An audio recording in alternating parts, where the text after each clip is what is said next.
Hello, everyone. This is Dr. Aeronautics, and it is finally cool enough for me to record a video without my air conditioner overheating. Man, that was a long stretch. I think that was the longest it's ever been where there wasn't a break in some sorts.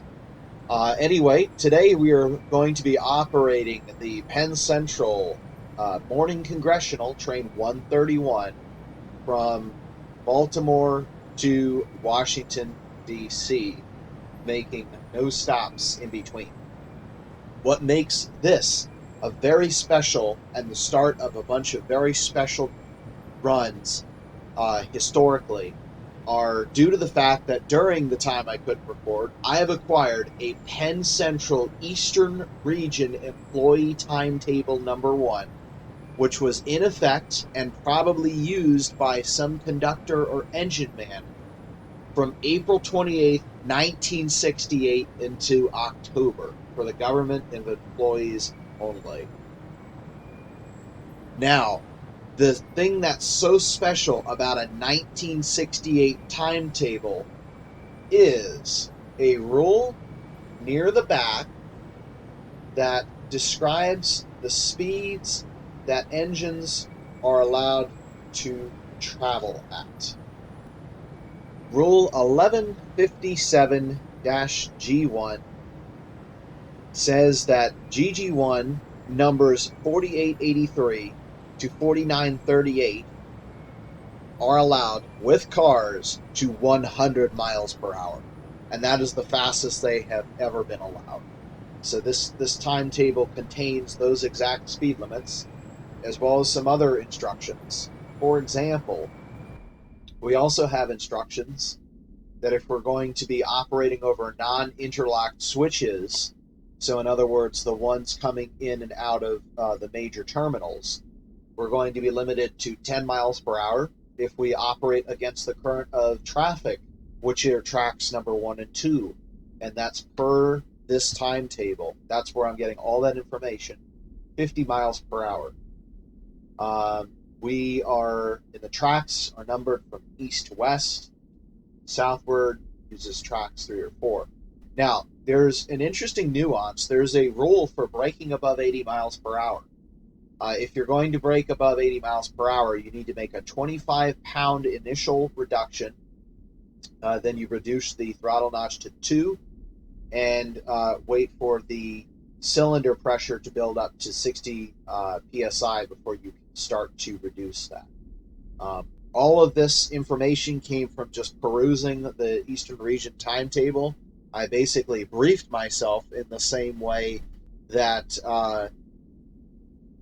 pilots will brief themselves before a cross-country flight.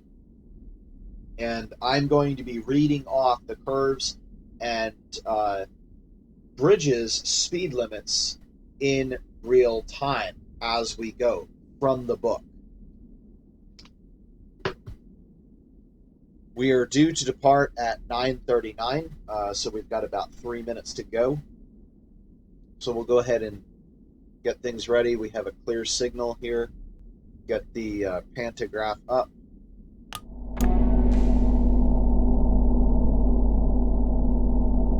Hear that beautiful 25 hertz hum from the transformer. Whoa, that was... Okay, we got somebody running in circles here.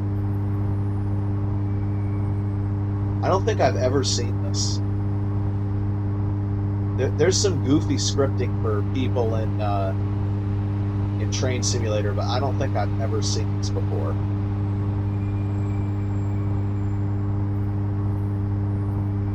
All right.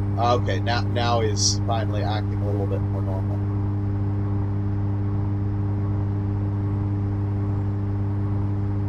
And here's our power source right here.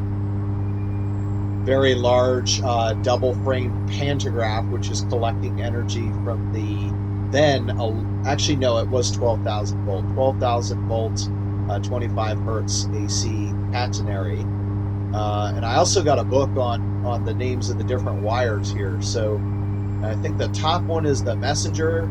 Then there's a trolley and then underneath of that is the contact wire. And those are connected using, I think they're called trolley clips.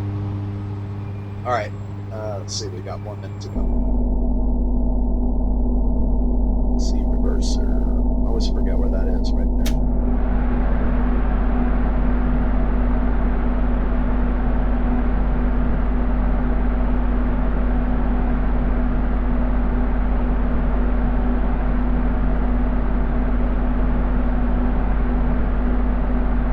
Another very interesting thing about the timetable is because this marks the end of the old Pennsylvania Railroad idea, which was to make the same speed limit for all trains. And we're going to be following Rule 1157 F1A. Maximum speed for trains consisting entirely of cars as follows. And they list Category A and Category B. So this is the beginning of the Northeast Corridor's Category A, B, C, D, E. B is passenger cars authorized to operate speeds in excess of 80 miles per hour when hauled by engines permitted to operate in speeds at a speed of 100 miles per hour unless otherwise specified. In other words, that's me.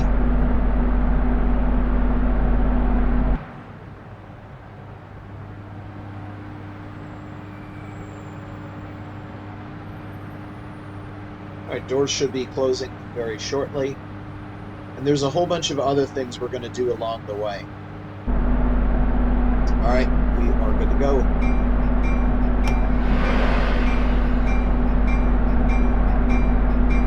So I'm going to release the brakes here. And we do have a rule when starting out, so we want to keep the amperage between or below 2,800 amps. And then once we're going under 2,500 amps, and if we have to go to high power, under 2,200 amps. Let's see, and we're moving.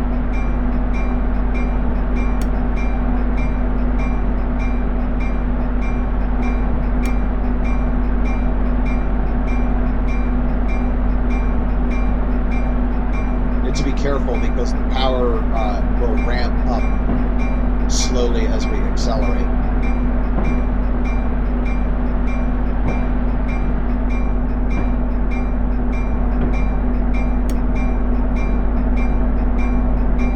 Alright, that's 1,500 amps there. Okay, so between B and P Junction and Fulton, we're limited to 30 miles per hour. But we're also limited to 10 over non-interlock switches, which I believe is what we're going through right now. So we'll keep ourselves at 10. And let's see, between south limits of Union Tunnels and southern limits of B and P Junction, all tracks 15 miles per hour. So that means even after we go through the that's from the timetable. Even after we go through these interlock switches, and it's only for the engine, so now we can accelerate, but only to 15 miles per hour. And we have some cross-check times here that will tell us whether or not we're on time.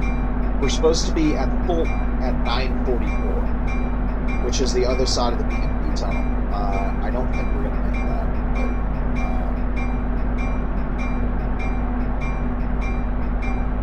It's actually really surprising that it's 9:44 because, other than the slow start, there's not much you can do to get out of there. So we're, again, limited to 15 miles per hour here. And there's a couple level crossings that we're going to need to signal for, but the horn isn't scripted correctly, so we are not going to be able to do the long, long, short, long, because it only does one long blast. So that is the sound that we're going to be making. One reason I love going 100 miles per hour is because it's the one case we're in a train where you're using the entire speedometer instead of some extra being wasting on top. It's like, oh, well, this is in case the train runs away. Like, I'm pretty sure a speedometer isn't useful in that case. It doesn't matter how fast you're going, just that you know you need to slow down. All right, we're going up to 30 miles an hour.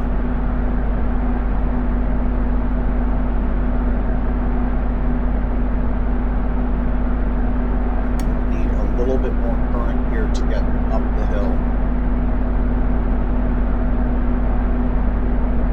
So I believe it was, we're started, so yeah, 2,500 amps is what we're limited to.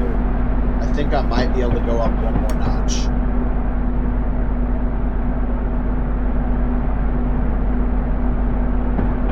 Yeah, not really.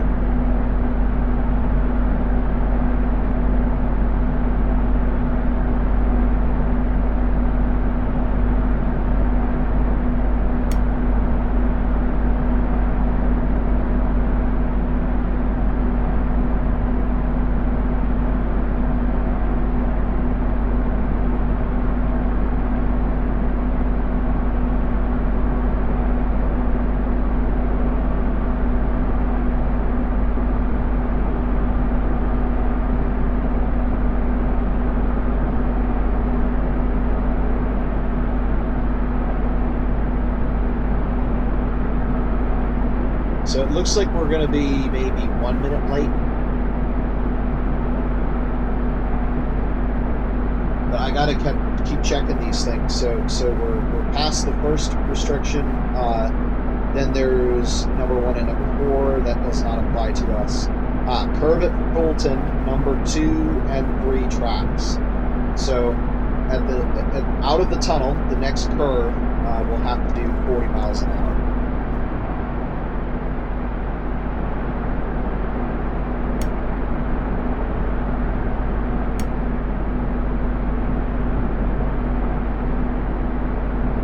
So I'm going to demonstrate the horn now. Just tap it briefly and look at what happens.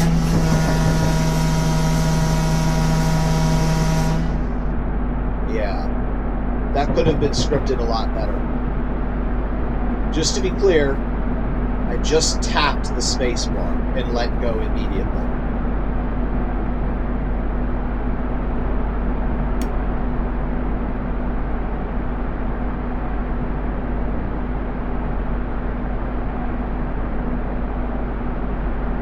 So I'm showing we're 1 minute late. Hopefully we can try to make some of that time up as we get on to the higher speed section of the line.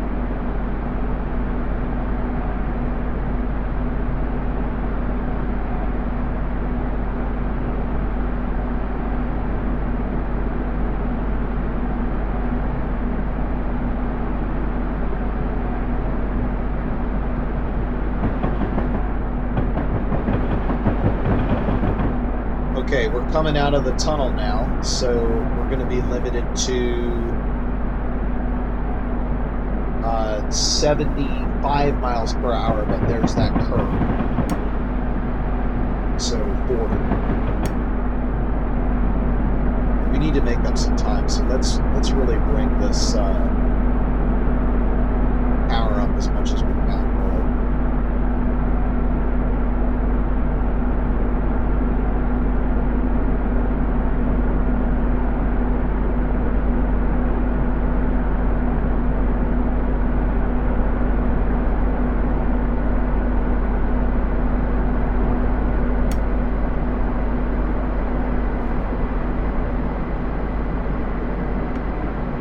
Okay, so let's see, the next one after this, curve at Edmonston Station, number 2 and 3 tracks, 50 miles an hour. So we're coming out of that curve now, and this is very reminiscent of Northeast Corridor modern speed limits already. And we're going to go up to 50, and then the line speed will resume at 75.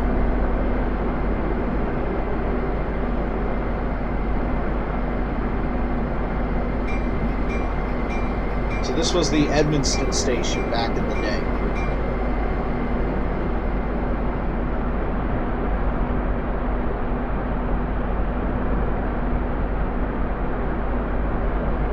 Okay, now out of that turn, we're going for 75. But the next curve we have is the first curve north of Frederick Road Station.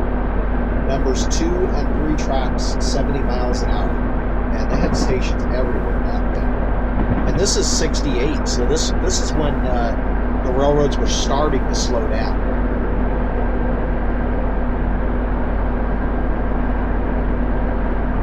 The Gwyn falls and fall foliage colors. Okay, the 70 mile per hour curve is upon us.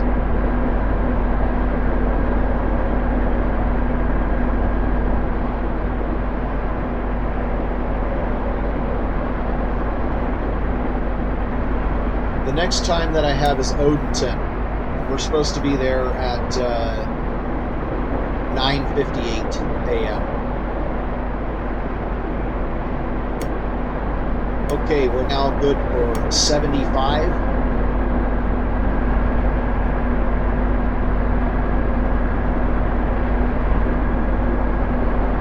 And now 100. Looking at our next restriction here, there is a curve at Winans that does not apply to us.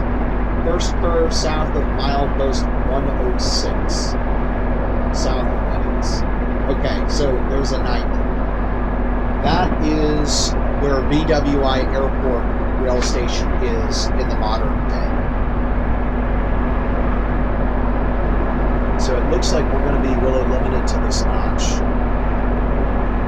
I'm pretty certain that the gearing is not correct in Train Simulator, because there's no way that you can run the speed limit, or no way that you can run the timetable at the speed we're going at. Alright, starting to get into the upper range there of the speedometer.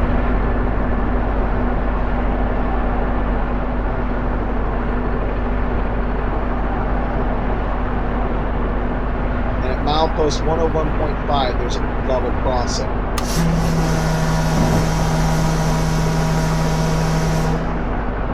But it's gone now because, oops, we're over speed.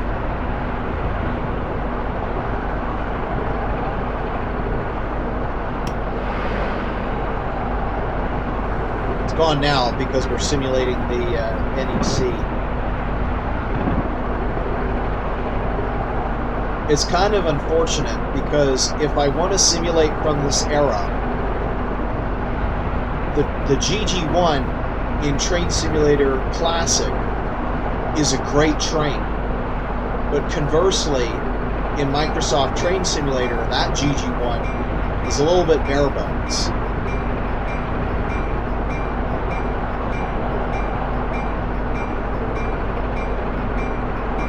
And the flip side is true. If you're talking about the route, the correct route is from Microsoft Train Simulator or OpenRails. The modern day route, which is not what we want, is in Train Simulator 2023. So you're kind of screwed either way. It's like pick your poison. Do you want a good route or do you want a good train? So if I had extra time, what I would do is I would work on improving that GG1 train. Crossing the Patapsco right now in OpenRails, but I do not have much time.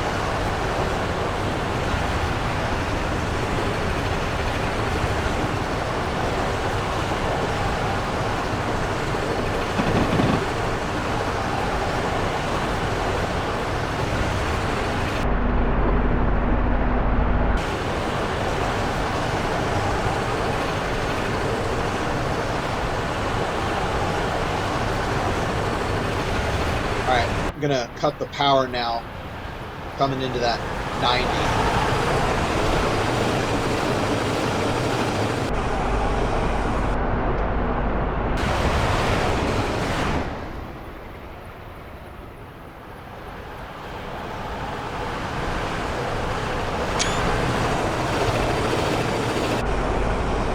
think that was the first time I ever managed to get a really great thumbnail in one shot. Alright, we're going to need our initial reduction here, throttle to the second notch. That was not what I intended to do. And we're there. Here's the brakes.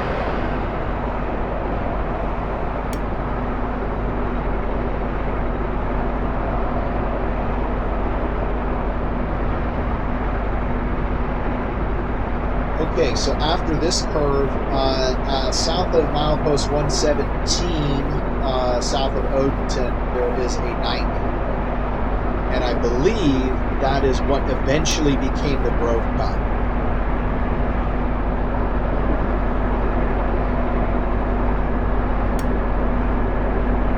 Back to 100.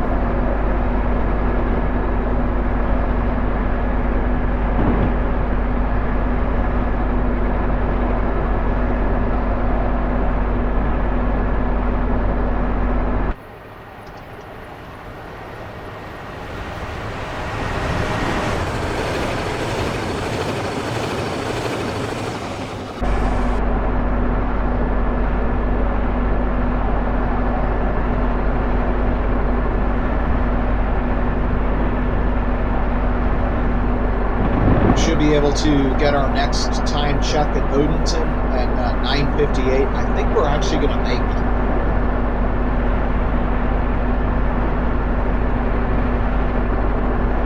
This was back before computerized things, so it's a little bit more difficult for the engineer to figure out exactly how fast they should be going. And speedometers weren't that reliable. There wasn't GPS. So the timetables were set a lot looser than they are today. In fact, when we get down to milepost 133, there's a mandatory, actually it's not 133, it's 130, which is after Landover. There's a mandatory speed check that we're going to use the clock against the speedometer to see how fast we're actually going.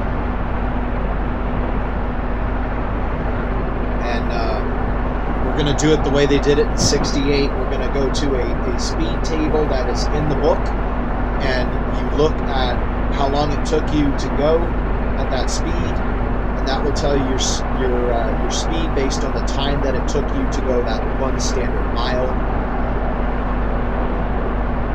And then that you compare that with what your speedometer read out, and then you know whether or not you were on time.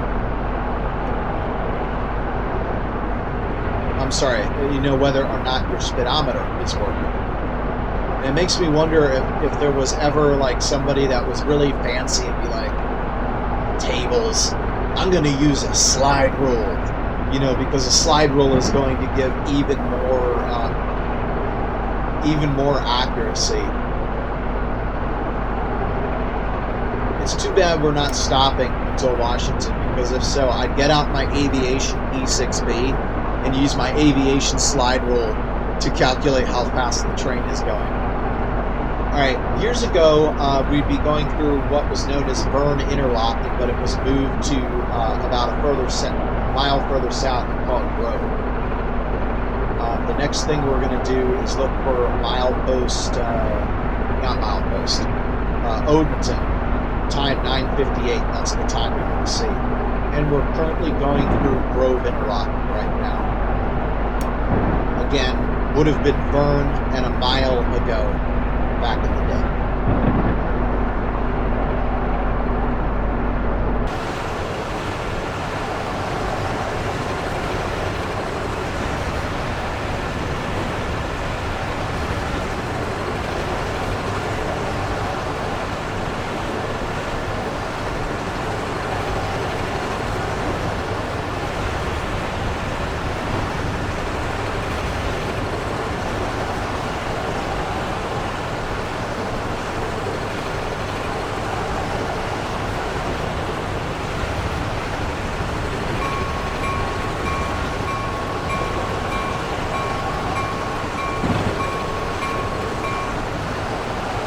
Okay, good.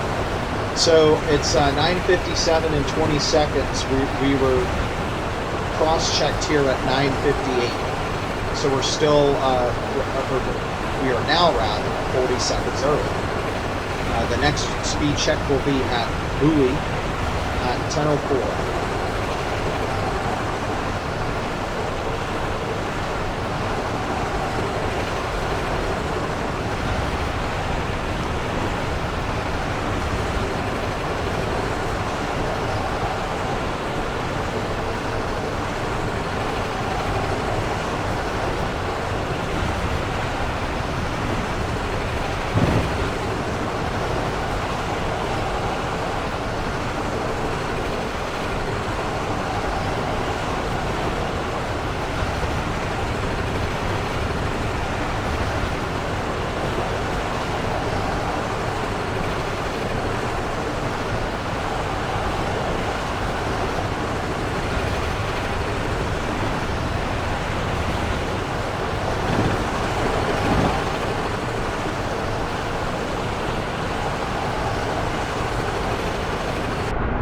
All right, we got that 90 coming up, so we're going to be reducing the speed here.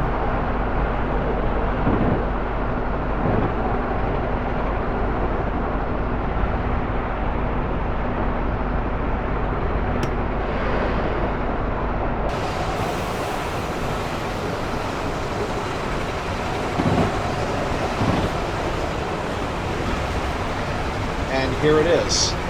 So, yeah, this is the Grove cut. So in 68, our track would have been over here. And we would have followed the sharper turn and been limited to 90. So we would have been right about here. But since then, to speed things along, they built a new railroad over here, which now has a curb speed of 120.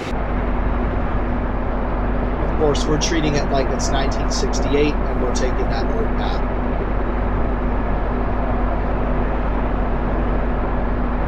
All right, we have come out of the turn. We're good to accelerate back to 100 miles per hour. And that is it for restrictions until we reach the Washington Division Post with the 30 mile per hour speed limits.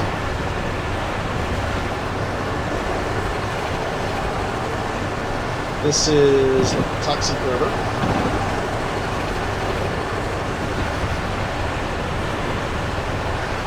And we're going to go up the hill to Bowie.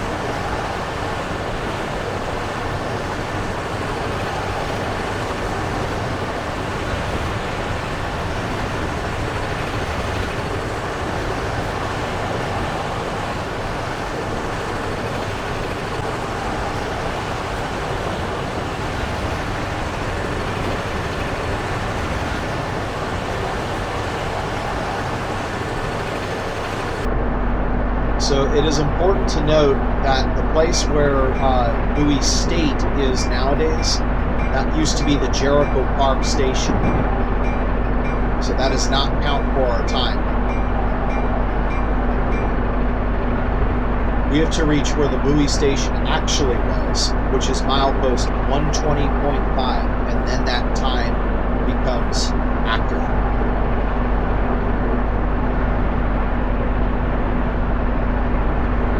There's milepost 120.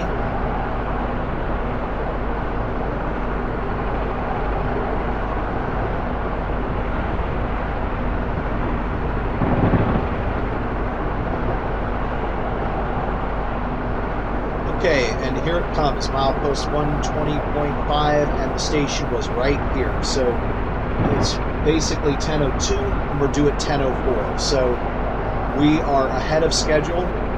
So I'm going to back it off, and instead of doing 95 to 100, I'm going to do 90 to 95.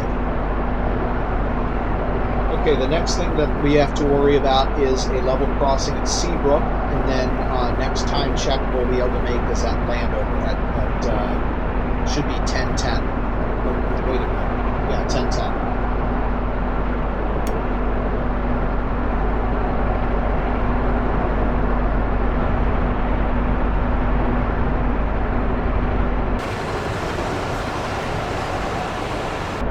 So we should be able to calculate, right? If Landover's at milepost 128, Bowie's at milepost 120-ish. So that's 8 miles. And we're traveling, we have to travel that in 6 minutes. So that basically means we need to do an average speed of 80 miles per hour for that calculation. So if I do 90, that will get us there with plenty of margin.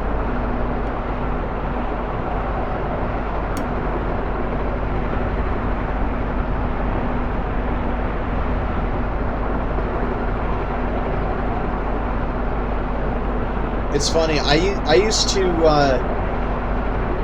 hate math and love it at the same time, because back when I was playing Microsoft Train Simulator, I couldn't make sense of kilometers per hour. When my parents would drive me around, I would always look at the speedometer, and so I learned what 30 miles per hour was in observation. But when I came across kilometers per hour on the Japanese routes, I was perplexed and, okay, like, what is this? And so my father helped me by teaching me multiplication.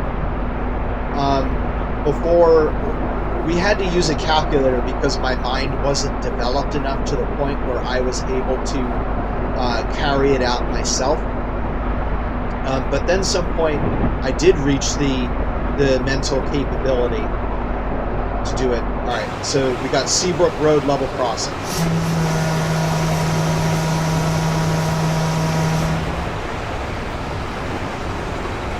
Let's see, that would have been right here.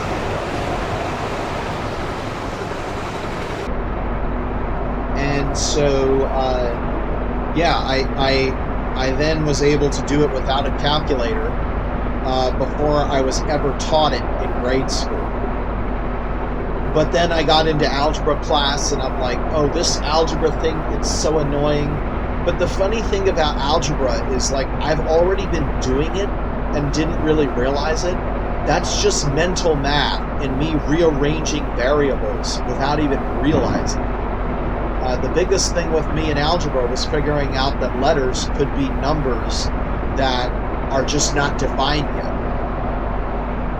So once I made that connection, it's like something snapped, and my grades in math went from like C, D, depending on what it is, straight to A's, because I'm like, oh, all types of math are extremely useful in real life, like calculating what speed my train needs to go to get to get to the station, which more or less I've been doing in some form since I was 6 years old. So we would have just passed the Capital Beltway station. New Carrollton was not a thing at the time.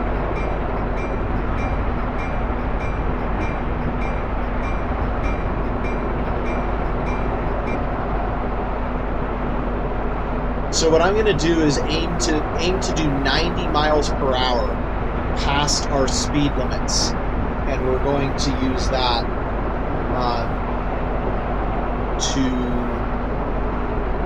as the speed that we're going to check on the speedometer. So let's see. We want to check this speedometer, right? So we want to go by this speed. So we got 82, 84, 86, 88. That's 90 right there. It's that slightly thicker one. So that's the one that we actually want to check today.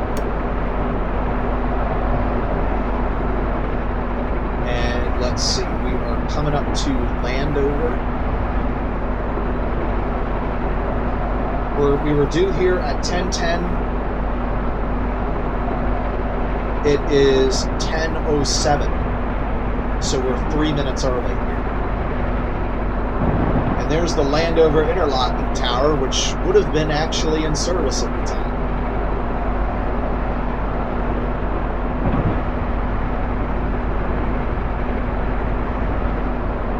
Okay, we're coming up to our test mile.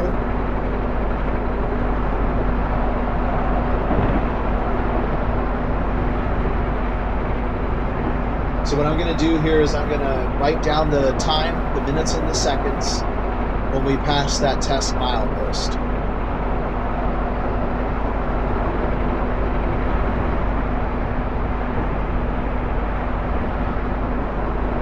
And there it is.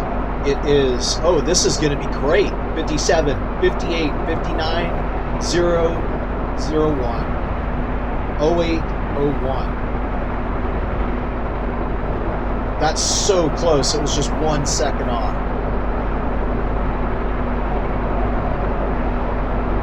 All right, and it says we're doing about 90, so we should be expecting about a 40-second mile.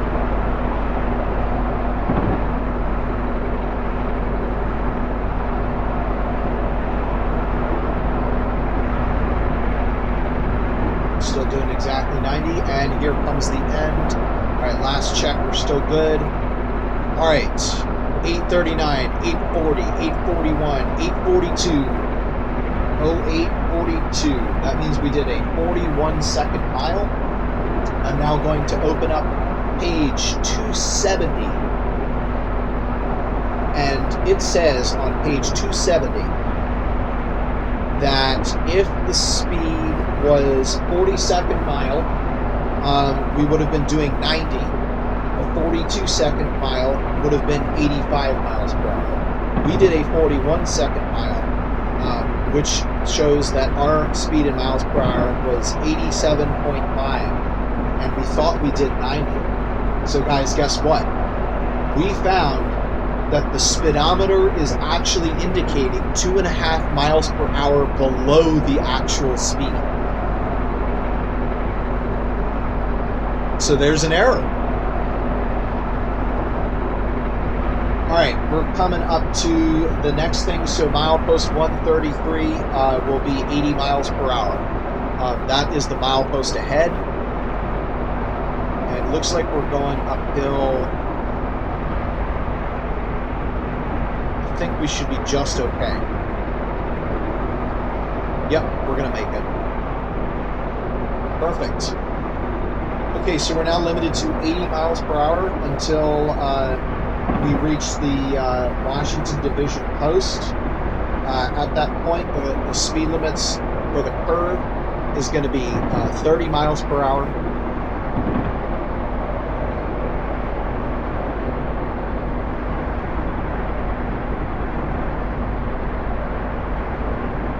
Let's see, and this would have been at the time the Chessie Capital Subdivision.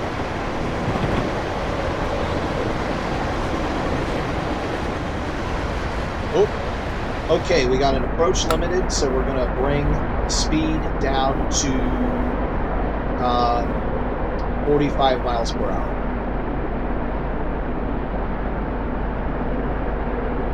And some sort of Ivy City maintenance facility was here. Obviously, the Acela shops weren't, but they did have engine houses in the coach yard.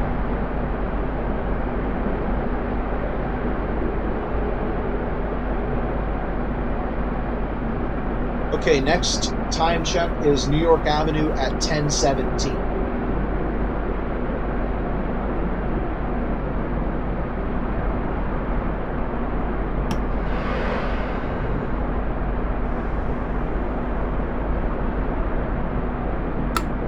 And I'm going to put the brakes back on because that's our 30 curve right there.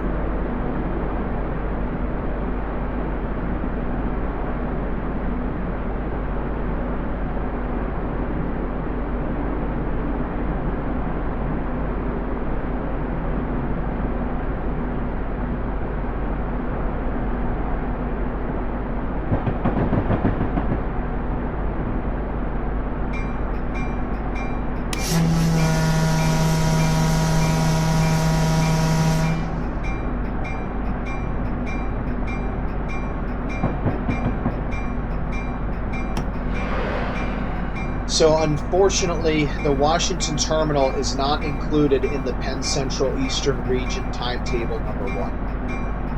I also have a B&O timetable. Timetable number 2, dated 1970, Baltimore Division. It's not in that one either. So I don't know where we're going to be able to find these speeds.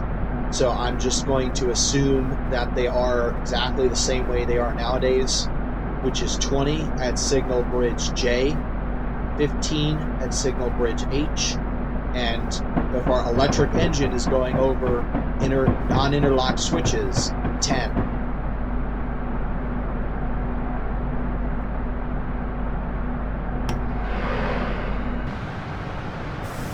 Now, at this time, Washington Union Station would have had a really rough time.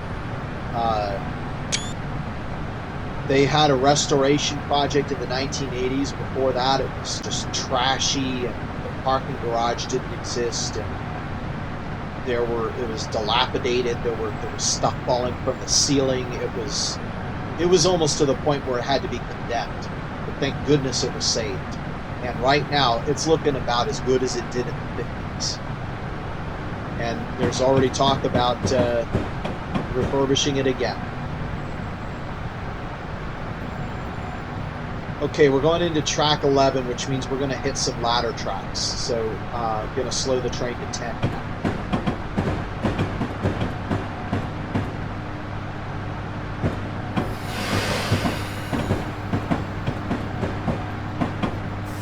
I forgot to do our last time check, but no bother. That was supposed to be 3 minutes ago. So we're going to arrive about 4 to 5 minutes early. We knew that we were trending early, thank goodness.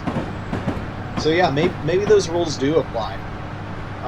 And I just wasn't executing that correctly with the power and the braking, that sort of thing.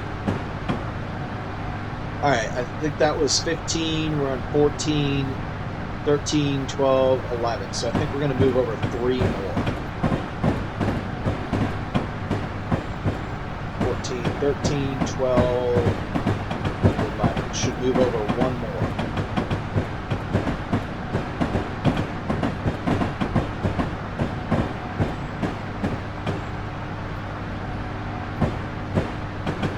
Yep, exactly where I thought we were.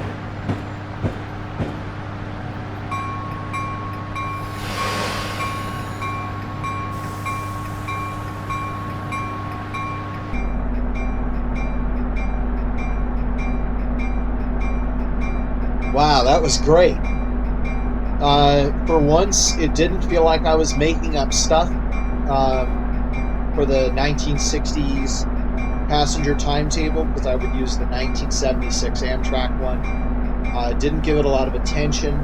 I also didn't have the complete book, just a snippet of it. This time I actually had the whole book.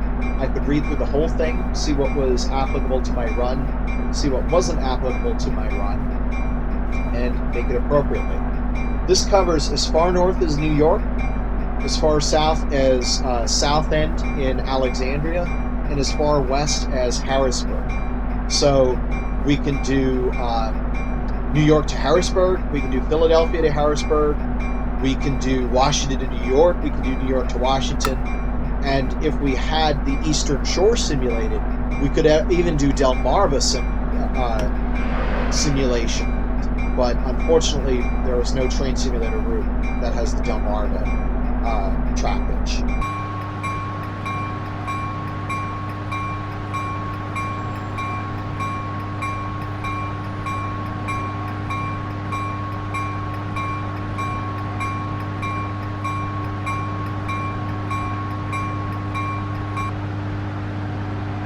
All right, detraining the passengers now.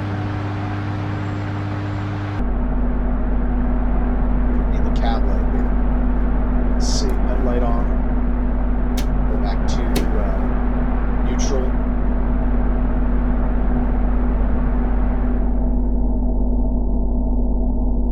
And cab light off. Pantograph off.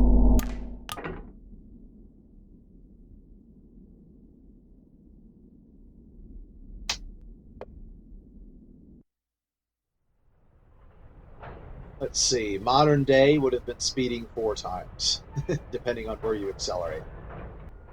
All right, guys, thank you for joining me on the Congressional Train 131. GG1 using the authentic Penn Central Eastern Region timetable number 1, dating from 1968, with the GG1 100-mile-per-hour speed limits. Hoping to do a lot more of these in the future, along with back to more of the modern-day Acela timetables. Once the weather starts getting cool, we'll have to see, but that should start picking up.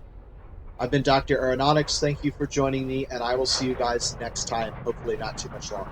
Thank you, and bye-bye.